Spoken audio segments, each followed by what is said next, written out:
Hello everybody, and welcome to another edition of the Game Overture.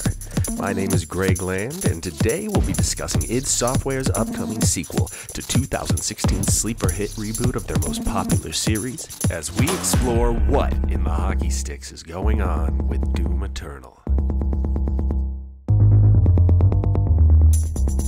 The Doomslayer has returned in this latest installment published by the very same Bethesda Softworks, which hopes to expand upon their success with a whole host of new lore, levels, and game mechanics to keep their hungry fans satisfied. Take the suit's arm blade, for instance, or weapons like the old Gauss rifle that have been transformed into the Ballista, a high-powered laser cannon capable of blasting through lines of enemies in spectacular, gory fashion.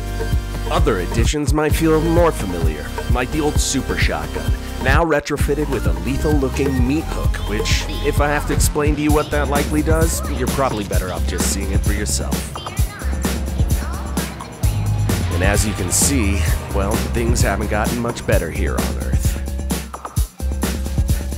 The melee wheel, however, seems to have been entirely repolished this go-around, each move and weapon combo adding increased technique and mobility to the Doomslayer's arsenal. You can now hack, slash, vault, climb, and swing your way across varying types of obstacles and terrain, using enemies as anchors for your hook, and taking advantage of the added benefit of lower gravity in certain instances to string together epic combinations. There's even a shoulder mount for grenades and other such things. The thing is, it has always been at its strongest when it's embraced the chaos of their ideas. With Doom, they created a sort of heavy metal death opera with no cover and non-stop fast-paced action. And it still plays out beautifully, as it has in both these latest editions. And that is something that will always resonate with their audience. Of course, you can still expect familiar graphic displays of dismemberment and carnage painted across your screen with all sorts of updated and new melee animations, each one fitting fluidly into whatever little dance of destruction you end up stringing together.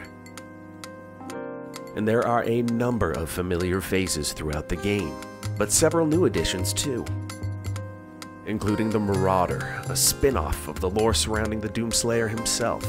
But expect to see imps, revenants, pain elementals, arachnotrons, and all sorts of other demons and creatures scattered about. Not to mention, demons will now decay as they take damage, showing physical signs of how injured they are, adding at least a little bit of variety to the battlefield. We saw a glimpse of an integrated map system, complete with a corruption bar, which they didn't really get into, as well as POI markers leading to various areas. And the creators even boasted improved quality with the new ID Tech 7 engine, allowing for better values and textures in their level and character design. And similar to Watch Dogs or Resident Evil 6, a newly implemented invasion system allows players to take on the role of the demon and fight against an actual human player in their own campaign, or even group up with multiple friends to build your own Hell Squad to try and slow them down. And while the extent of whether any multiplayer-like functionality past that will exist in the game, I highly doubt it. The whole point of the Doomslayer is that he is a one-man army and he needs no help. However, the makers have hinted at some previously unseen locations that have yet to be tread in the Doom saga, tied together deeply with the game's lore and story, as well as twice as many types of enemies, bigger, badder, and bloodier than ever before, all in the pursuit of their quest to craft the perfect Doom universe. And while it remains no doubt that Doom's veteran audience would be happy with more of the same, what was revealed at QuakeCon goes to show that the developers are of a different mindset, continually pushing the boundaries of the franchise while staying true to the established tone, pace, and grittiness of the original series. I mean, in a world where shows like Roseanne and Full House are getting chances at serious revivals, why not a game like Doom?